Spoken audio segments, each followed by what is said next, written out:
في المطبخ ونطلع لفاصل ونلتقي بضيوفنا عن بعنوان الاختلاط الصحيح بين الجنسين دكتور نبيل القط والاستاذه الكاتبه الدكتوره رشا سمير.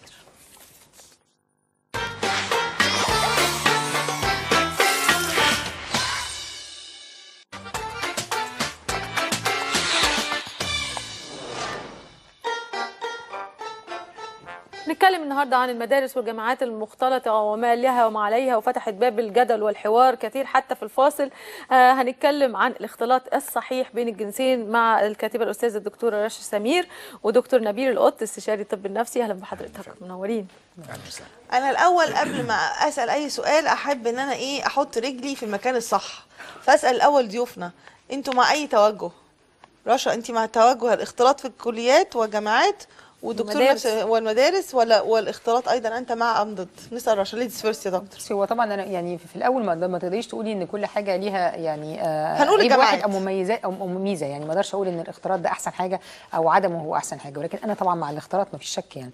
لكن مع الاختلاط، لكن انا مقتنعه ان الاختلاط لو ما كانش له ضوابط ممكن يعمل مشاكل. طيب هنقف لغايه هنا بس لغايه ما ناكد ضوابط. انا رايي ان احنا لو هنمنع الاختلاط ونفصل بين الجنسين، نمد الخط لاخره، يعني نمنع الصعايده عن الفلاحين، ونمنع السود عن البيض، ونمنع المسيحيين يقعدوا مع المسلمين زي ما نمنع الرجاله يقعدوا مع الستات، ونمنع الاطفال يقعدوا مع الكبار، ونمنع المصريين يقعدوا مع غير المصريين، ونمنع اللي بيتكلموا سيناوي يقعدوا مع اللي بيتكلموا غرباوي، ونخليها كلها كده، نمنع كل الناس يختلطوا ببعض عشان ونعيش في قبائل منفصله. بما انه الستات هيبقوا مع بعض بس والرجاله يبقوا مع بعض بس، يعني انا نكمل الخط لاخره ويعني ونفصل الدنيا. يعني اللي محتاج، يعني ده كلام حضرتك ان ده تمييز.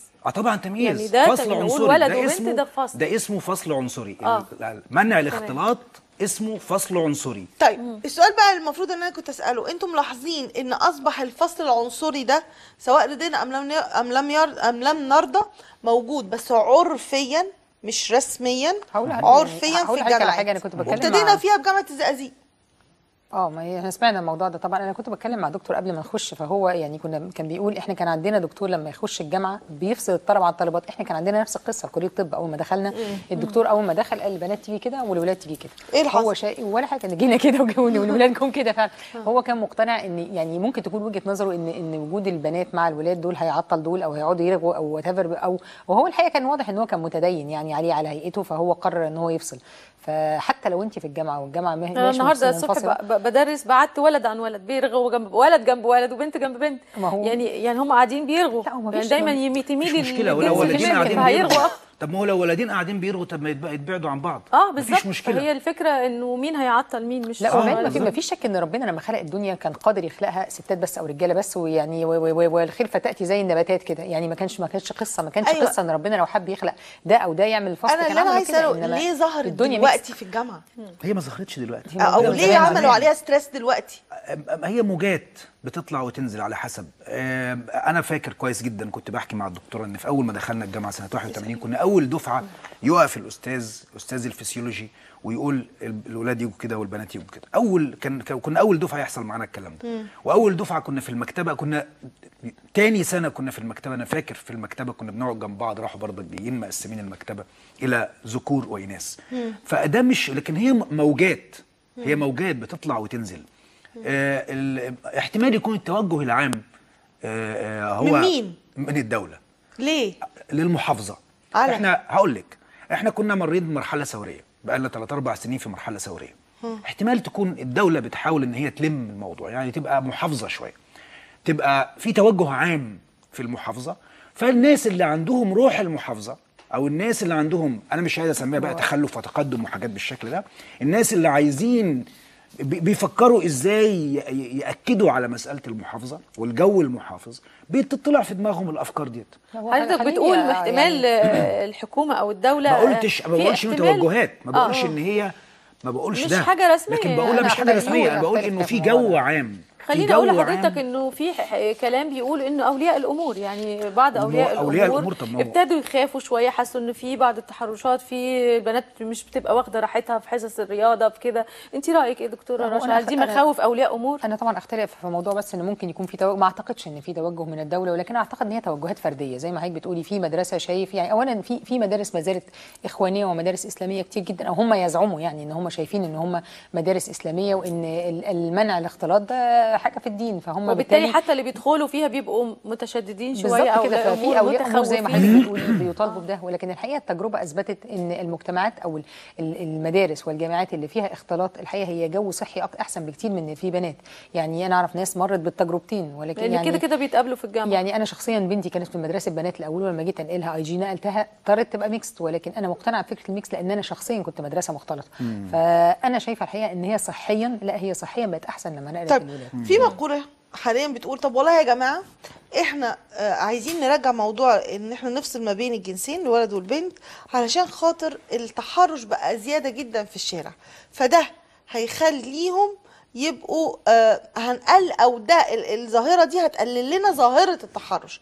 من وجهة نظر حضرتك البنزين والنار وكده، نظريه البنزين والنار. اللي هو اول ما هيشوفوا البنات كده بالظبط هل كده. تعتقد فعلا ان لما هاجي افصل ما بين الولد والبنت هيقلل لي من ظاهرة التحرش ولا أعتقد هيزود العكس. لي؟ بالظبط، انا هيزود اعتقد طبعا. العكس، انا اعتقد العكس تماما.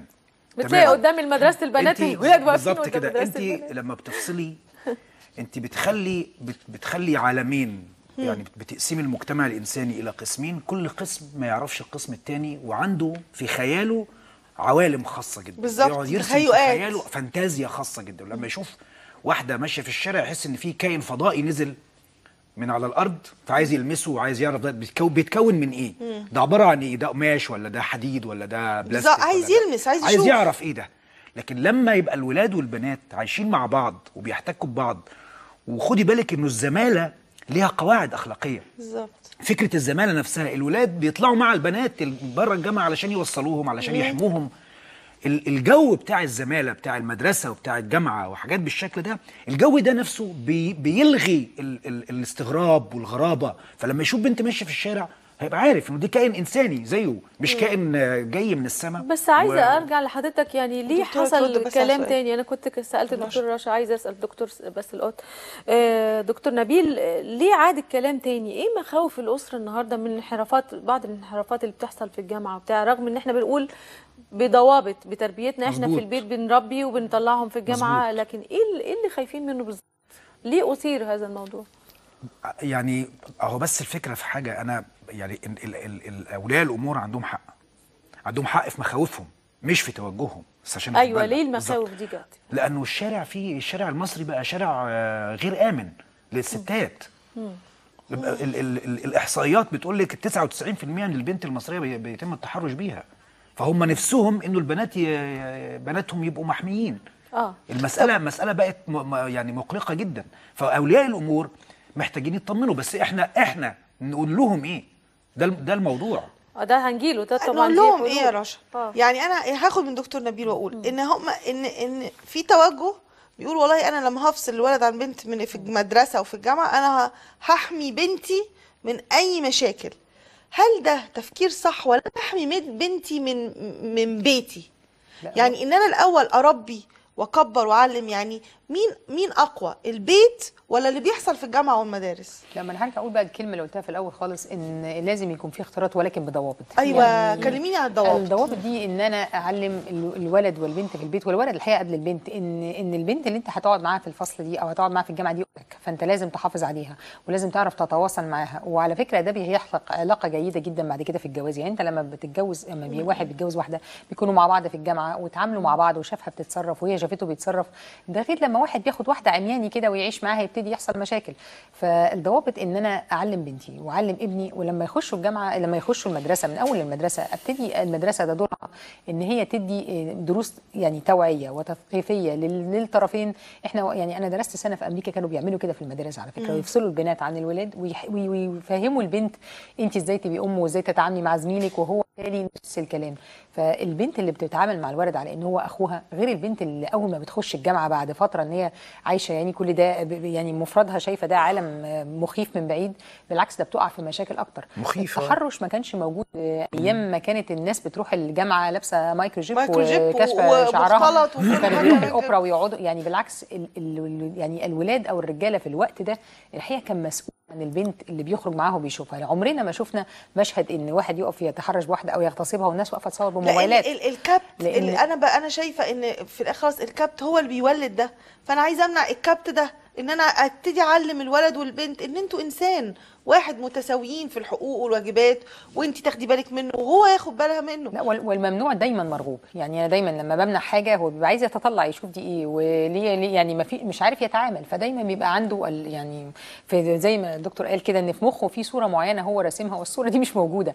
انما لما بيتعامل معاها حضرتك تشوفي في مدارس البنات وشوفي في المدارس اللي فيها مختلط. يعني انا سمعت القصه دي من واحده صاحبتي مدرسه في المدرسه في احدى المدارس ومدارس خاصه على فكره. تقول لك احنا لما بنيجي ناخد صوره المدرسه الجامعيه لما بتيجي يضموا الولاد على البنات اللي واقفين في نص ساعه بيبداوا يبتدوا عايزين يتكلموا وتاخد رقم تليفونه ويديها رقم تليفونها بالظبط. انما في المدارس اللي هي اوريدي طالعه عارفه ان الولد ده يبقى اخوها ويبقى زميلها ويحكي لها وتحكي له الحقيقه بيبقى جو صحي جدا عادي جدا. فهي بتتعامل معاه على ان هي اخوه. يعني هو حتى تلاقي الولاد في الحته دي يقول لك زي اخويا. دي حقيقه. انما غير بقى لما بتبقى متطلعه ان هي عايزه تعرف ده بيعمل ايه وتخرج من ورا اهلها والكلام ده يعني التليفونات وكمان. جميل يا رشا. عايزه ارجع دكتور نبيل تاني ان الكلام ده واللغط ده مش عربي. يعني مش احنا عشان عاداتنا وتقاليدنا او ديننا. انا فاهم. حصل انه في دراسه في فرنسا، كاتب طبعا عالم اجتماع فرنسي ميشيل بيقول بعد اختلاط 45 سنه او اكتر اكتشف انه الولد بيتاخر في الدراسه، ان البنت ساعات بتخجل ان هي تعمل رياضتها، ما بتبقاش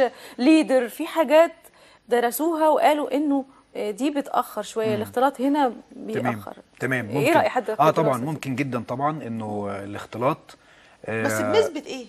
لا انا ما اعرفش نسبة، بس انا هكمل. بس احنا بس مش عايزين ناخد الصورة ديت ونقف عندها، احنا عايزين ناخد الصورة الكاملة. الاختلاط ضرورة للنمو الانساني. تمام. والفصل ضرورة للنمو الانساني. امتى بقى نختلط وامتى نفصل؟ هشرح لك انا. عايزين يطلعوا فاصل ممكن؟ طيب ماشي. نفتكر نكمل نفس موضوعنا ان شاء الله. طالعين انا اللي بطلع فعلا. نطلع فاصل ونوصل حوارنا تاني مع ضيوفنا ان شاء الله.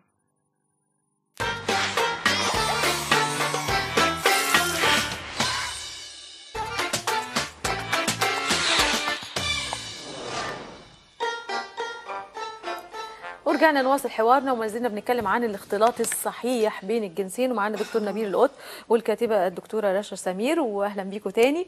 دكتور نبيل القط، قبل الفاصل كنت حضرتك بتقول ان في اختلاط صحي للنمو والفصل ضروره للنمو الصحي. الاثنين ضروره. فهمنا ازاي؟ اللي انا اقصده انه الاثنين ضروره، بمعنى انه الاختلاط هو دعوه للتعرف على الناس، ان احنا بنتعرف على الجنس الاخر، نتعرف على بعض. تمام. نتعرف على حياه بعض، شخصيات بعض، تبقى العلاقه طبيعيه. امتى بقى في اختلاط وامتى فصل بقى زي ما حضرتك الفصل مش امتى، الفصل كمان مهم عشان البنات يقدروا ان هم يمارسوا انوثتهم بحريه من غير ما يخافوا من الحكم عليهم من الاخرين. يقدروا ان هم يمارسوا القياديه بتاعتهم، لان وجودهم مع الولاد في نفس المرحله بشويه بيكبت القياديه وتوجهاتهم للقياديه. الولد دايما هو اللي هيترشح، الولد دايما هو اللي هيقود المجموعه، الولد دايما هو اللي هينظم. بالظبط. بتتراجع البنت شويه. فانا بقترح انه الاصل يبقى الاختلاط، الاصل هو الاختلاط مع وجود كلاسز بعض الفصول البنات يبقوا فيها مع بعض والولاد يبقوا فيها مع بعض، عشان يمارسوا ذكورتهم براحتهم من غير ما يخافوا ان هم يأذوا البنات. صحيح. والبنات يمارسوا انوثتهم ودلعهم وقياديتهم واهتمامهم بالتفاصيل الانثويه براحتهم من غير ما الولاد يزعجوهم او من غير ما يخافوا على صورتهم قدام الولاد. ده جميل. انا بقى عايزه ابتدي معاكم من الاول، من كأم. في امهات كتيره جدا يا رشا بتيجي تلاقيها تقول للبنت اول ما تبتدي تبلغ، تقول لها تخلي مالكيش دعوه، او مش من قبل، من وهي صغيره، ما تكلميش ابن الجيران، ما تقفيش، عيب تقفي مع ولد، عيب تتكلمي مع ولد، عيب تروحي فين ولو قابلتي ما تسلميش على حد، تروحي النادي ما تقعدي بس مع بنات، ما تقعديش مع اولاد. انا بزرع كده في بنتي باجي بعد كده بنت بتتخرج وتروح الجامعه بتواجه ولد وبنت وتتكلم طب تعمل ايه؟ الام دي انا المفروض اوجهها ازاي؟ الام دي لازم وهل هي صح ولا غلط؟ هي صح بنسبه وغلط بنسبه طبعا، لان بمعنى طبيعي ان أنهي الام نسبة يعني الصح؟ هو طبيعي ان الام بتبقى خايفه على بناتها، والحقيقه تمام. في ظل المجتمع اللي احنا شايفين بيحصل فيه كل الموبقات والتحرش والمخدرات وغيره، فانت بتبقي خايفه ان انت تنزليها، ما انتش عارفه يعني هي هتعرف لما تتعرض لموقف هتعرف تتصرف ولا لا. فمهم جدا ان انت الحقيقه تبقي توجهي في البيت، خدي بالك مثلا، يعني في ام تلاقي تقول لبنتها خدي بالك ما فيش ولد مثلا يلمسك، ما تهزريش بايديكي. ده انا كلام شايفه ان ده ده تواجد، معقول. ده كلام كويس جدا. انت يعني كأم عملتيه وانا طبعا كأم طبعا عملته. اللي هو مثلا ما تهزريش مع ولد بايدك عشان ما يضطرش هو هو يهزر بايده، بالظبط. ده توجه مظبوط. ان ما مثلا يعني ما تقعديش مع ولد لوحدك في مثلا في خروجه، مش لازم تخرجي مع ولد تقعدي لوحدك، ولكن لما بتخرج في جروب انا شايفه ان ده صحي، يعني ان يبقى على الاقل في جروب وبيتبادلوا اراء، يعني غير لما المنظر حتى لما بتبقى واخده واحد وقاعده لوحدها. خدي بالك ان انت يعني ما تندرجيش في مثلا في حوار ممكن، او حد هزر هزار خارج فهي دخلت فالموضوع دخل خد الحوار شكل تاني، فبرضه لازم عشان تعلمها انها تحترم نفسها فتقوم الناس تحترمها، ان هي ما تخشش في حوارات مش لطيفه يعني. الكلام انت بتقوليه ده فصل ايجابي، يعني انت بتعلمي بنتك امتى تعمل حدود مع الاخر، ولكن بس مع وجود الاختلاط. وجود الاختلاط مهم جدا، لان على فكره انا شفت مثلا، يعني انا بتعامل مع بنات كتير وبيجي ناس ساعات تشتكي لي، وعن طريق الكتابه والكلام ده كله، لما في بنات بتبقى الحقيقه مش عارفه تتعامل مع الولد اللي قدامها ازاي، وفي بنات بتبقى شايفه يعني ان لازم اخد كده، يعني عارفه اللي هو تاخد ركن كده وتكش، ولكن التعامل مع الولد الايجابي ده شيء مهم جدا، خصوصا لو يعني فجاه يعني طلعت من مدرسه منفصله بنات وفجاه هتضطر تتعامل معاها في الجامعه. وبعدين على فكره ده بينفعها بعد كده في انها لما بتكبر وبتشتغل بتبقى عارفه تتعامل مع الرجاله اللي معاها في الشغل، يعني في واحد مثلا من نظره عينه ببقى انا عارفه ان ده شكله كده، او من سلامه ان ده الموضوع شكله مش مظبوط. في واحد يعني فبالظبط في بنات بيضحك عليها كتير جدا بسبب ان هي بتبقى منطويه جدا او قاعده في مجتمع فجاه بتخرج من بنات. المجتمع العام. وبعدين انت عندك في كل يعني الثورات الاسلاميه اللي انتهت في مثلا في ايران وباكستان وغيره، اللي حصل فيها فصل بامر الدوله او بامر القانون بقى، زي ما عملوا طلعوا قانون الفصل في كل حاجه. يعني الثوره الايرانيه مثلا نسبه الدعاره زادت جدا بعد الثوره الايرانيه، ودي حسب احصائيات رسميه مش احنا اللي بنقول، ده احصائيات رسميه خارجه من الدوله. يعني الممنوع مرغوب، فبدات الناس اللي مش عارفه تعمله في العلن بدات تعمله في الخفاء. طيب مفيده قالت حاجه جميله قوي، بتحط لها الحدود، وانا هاخد من كلمتها لدكتور نبيل. حضرتك قلت في الفاصل ممارسه الاختلاط بين البنت والولد من الصغر في المدرسه او كده بيوجد حدود. ازاي يا فندم؟ طيب انا عايز بس قبل ما اتكلم على موضوع الحدود عايز اتكلم على موضوع الكبت شويه، يعني ينفع ولا اتكلم على موضوع الحدود؟ حضرتك تتكلم زي الكبت نفسيا لو انا كبت خلينا نسميه مباشره الكبت الجنسي. الكبت الجنسي في اي مرحله؟ في كل المراحل، يعني طفوله مراهقه، خلينا نتكلم على المراهقه. الكبت الجنسي اللي هو بمعنى ان انت مش عايز تعمل الولد يكلم بنت والبنت تكلم الولد. ايوه نعمل ايه في الكبت الجنسي؟ ده بيجي من ايه اصلا؟ انت اتكلمتي على في الاول خالص، انت اتكلمتي على موضوع الكبت الجنسي سبب التحرش. ايوه، وانه الاختلاط هيزود الكبت الجنسي وحاجات بالشكل لا ده. ممنوع مرغوب، يعني العكس، الفصل بيزود الكبت الفصل الجنسي. هيزود الكبت الجنسي بالظبط كده. الاختلاط بيعمل ايه في الكبت الجنسي؟ ايه بقى؟ علميا، من الناحيه العلميه في حاجه اسمها التسامي. التسامي ده مصطلح فرويد هو اللي وصفه، انه احنا بيبقى عندنا رغبات، هذه الرغبات بيتم الممارسه عليها بان احنا بنرتقي بيها. فالولد بدل ما يحب البنت زميلته جنسيا يقوم يحبها اخويا، يقوم يحبها عذريا، يقوم يحبها زمائليا، فهماني؟ فبيرقى، يعني الاختلاط بيرقى بمشاعر الفرد الى التواصل الانساني المور ماتيور، الاكثر نضجا. بالظبط كده، زي اللي بيكتب شعر، زي اللي بيلعب رياضه، ده نوع من التسامي يطلع طاقه في حاجه جميله. فهي ده من الناحيه العلميه، يعني انا مش بقول مش بفتي، كلام علمي. اذا لو عايزين نمنع التحرش لازم نعمل اختلاط عشان الكبت الجنسي يتحول الى تسامي بقواعد قواعد بقى اللي هي القواعد. احنا محتاجين الناس، مثلا انت قلتي الام ما تكلميش مش عارف مين، ما تقفيش وما تتكلميش، مش بس كده بقى، وقعدي ازاي ولم رجليك ازاي واعملي كده وامشي كده وبتاع.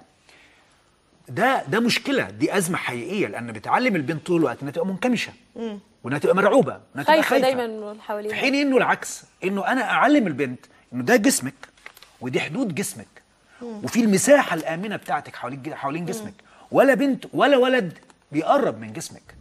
مش بس فكره الولاد، لانه انا لما بركز على قصه الولاد انا بخوفها من النوع ده، فبتهي على طول هي خايفه ومتنشنه. لما اتكلم معاها اقول ومتنشنه. لها دي مناطقك، ده ملكك، ده ملكيتك. بس هو مهم يا دكتور بدون قطع كلام حضرتك ان انت تعرفها برضو ان لازم اللي قدامها يبقى له حدود، لان هو ده اللي انا بتكلم عليه. ما احنا جايين هو ده اللي للحدود، ده يعني ده السؤال منطقتها منى، ده فين؟ تكمله ما حدش يعدي المنطقه دي.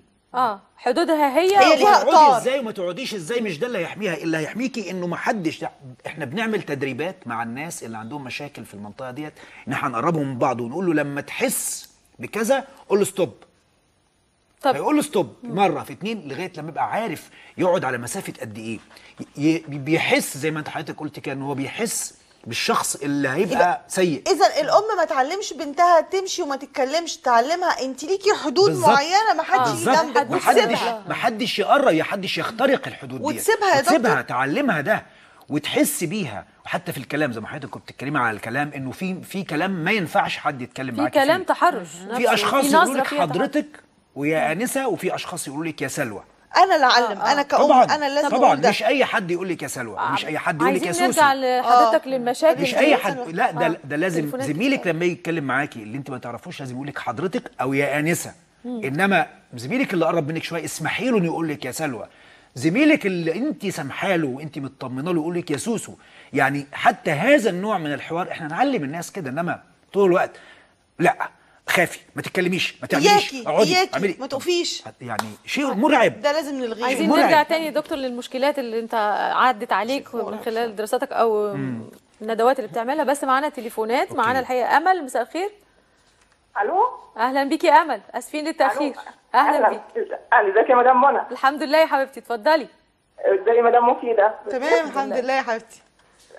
اولا انا بهني البرنامج على المواضيع الجميله اللي بيتطرق اليها. ميرسي. نشكرك. والاعداد الجيد جدا للبرنامج. صحيح. فانا بتكلم بخصوص النقطه اللي هي بتاعت الاختلاط بين الاولاد والبنات. لازم يكون في ضوابط، لا منح مطلق ولا منع مطلق. جميل. بمعنى ايوه بمعنى ايه يا امل؟ اديني تمام. امثله. واحسن مثال لكده اديك امثله. اه يعني بمعنى انا دلوقتي عندي نقسمهم ممكن مراحل عمريه. تمام يعني مثلا ابتدائي لا مانع ان هم يختلطوا. تمام. المرحله الاعداديه والثانويه انا اصلا عندي اولاد ومربيه وعارفه عن تجربه يعني. لكن المرحله الاعداديه والثانويه المفروض يحصل فيها هم كده كده مع بعض في الدروس اوريدي. لكن في المدرسه يعني المنظومه اللي ماشيه بها وزاره التربيه والتعليم صحيحه 100%. يعني هي اعدادي وثانوي في المدارس الحكوميه. ليه المرحله دي بالذات يا فندم استاذه امل؟ المرحله دي اولا بيبقى فيها ده سن المراهقه. تمام. احنا طبعا هناخد راي الدكتور سن نبيل. المراهقه ايه اللي يخوفك منه؟ ايه المخاوف؟ هقول لك من الصعب ان انت تسيطري على مشاعرهم. البنزين والنار. بيبقى عندهم ما عندهمش الخبره الكافيه. طب انا عندي سؤال يا امل. خليكي ماشيه معايا في الحوار. لو قلنا ان حقيقي هو فتره حساسه جدا في سن المراهق والمراهقه، لكن لو انا بعت البنزين والنار ما هم بعد كده هيبقوا في الجامعه مع بعض الدنيا هتولع. لكن لو انا ايه رايك لو انا في سن الابتدائي الاعدادي والثانوي مش فصلت قوي لكن ابتديت اعلم البنت زي ما الدكتور كده بيقول كلاسز انت ليكي معينه حدود، مين يكلمك ازاي، لما تقفي مع اصحابك تقفي معاهم ازاي. مش احسن من ان انا ابعد خالص وهديها بوش اول ما تبقى في الجامعه وبعد كده هتشوف افتح لها الباب وهتلاقي الدنيا مولعه عندها؟ هي لها برضه يعني ليها برضه ميزه وعيب. توعيه. طيب. وليها مخاطر. انا شايفه ان احنا مش عايزين نتعب. احنا كامهات خايفين فموافقين. احنا مش عايزين نتعب. رايك وصل استاذه امل. بنشكرك عشان في تليفونات كتير. شكرا لحضرتك. معاكي ايمان يا مفيد. ايمان اهلا وسهلا. شكرا. ايمان اتفضلي. الو مساء الخير. اتفضلي يا ايمان. انا اولا الاختلاط مطلوب من سن حضانه لغايه اخر سنه في العمر الواحد. يسلم فمك.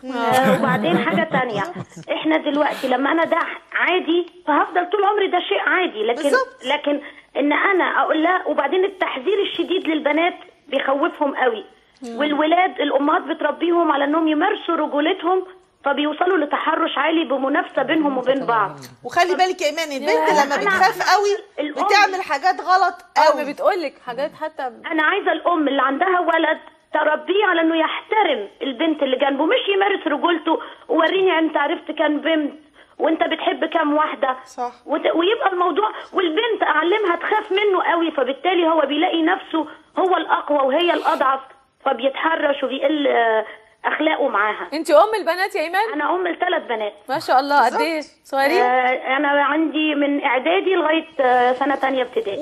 ما شاء الله. وبتعلمي بناتك ان بعلم هم بناتي ان انتوا اخوات، وان انتوا انتوا اخوات حبايب، وتتكلموا بالظبط. وان انتوا تعيشوا مع بعض. انتوا بتقعدوا مع بعض 10 ساعات في اليوم.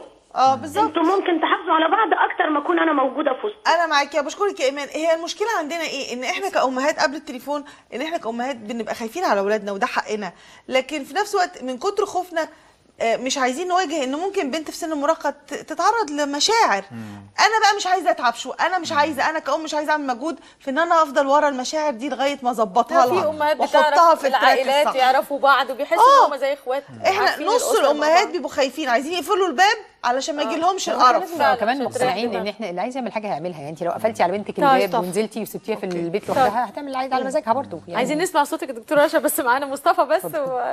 مساء الخير يا مصطفى. الو، مساء الخير. مساء النور، اهلا وسهلا بحضرتك. اهلا بيك يا ست كل. مساء الخير على ضيوفكم، وكل سنه وانتم طيبين. وانت طيب، اهلا وسهلا. طبعا هو الموضوع جه على وجع ليا. انا عندي بنتي سنه ثانيه اعدادي. عندك بنوته واحده؟ مش موضوع شاب، في اسوأ من الشاب. الاسوأ من الشاب ان هي مصاحبه بنت واحده. فالعلاقه بقت اسوأ من الشاب. النهارده كانت هي في الابتدائي مجموعها بيوصل ل 98% لحد ما راحت الاعدادي سنه اولى اعدادي قال لي مجموعها نزلت ل 65%. هي ايمان كانت بتلمح لكده، يعني ارتبطت بالبنت. كان بتلمح لكده ايمان انه الخوف من انه يبقى فيه. صح يا استاذ مصطفى؟ على النقيض. ايوه يا فندم. انها ان بنتك ارتبطت بصاحبتها. من ايام الدراسه الابتدائي. فبقوا هما زي اتنين بيحبوا بعض جدا. على الفيسبوك قاعدين مع بعض، على التليفونات قاعدين مع بعض. نعم. انا سامعين. اتفضل كمل. لا استاذه مفيده قالت حاجه بس انا ما سمعتش. انا لا يا فندم، انا بقول لحضرتك كمل يعني كمل. فانا كنت في مشكله لحد امبارح بالليل. المشكله ان انا حاولت ان لقيت والده البنت والبنت عايزين ياخدوا بنتي ينزلوا بيها وسط البلد عشان خاطر يصلحوا موبايل، عشان خاطر بنتي مامتها هي البنت الوحيده لينا. طب ايه اللي قلق كتير كده يا فندم؟ يعني ايه اللي مقلق؟ يعني ممكن بنتي تبقى ليها صديقه تنزل انتيم. ايوه ماشي، ما هو انتيم ماشي، مش يعني انا بنتي مش في بيتها.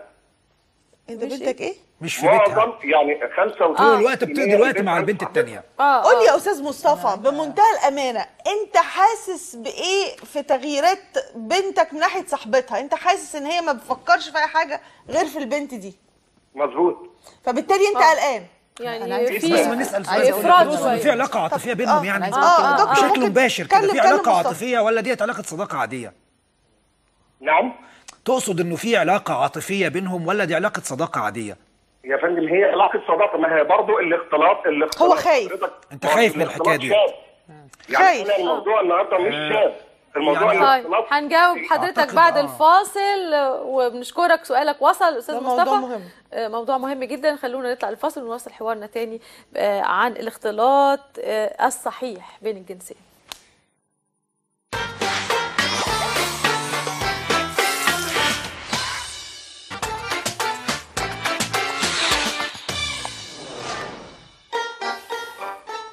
ما زلنا بنواصل حوارنا عن الاختلاط الصحيح بين الجنسين مع دكتور رشا سمير والدكتور نبيل القط.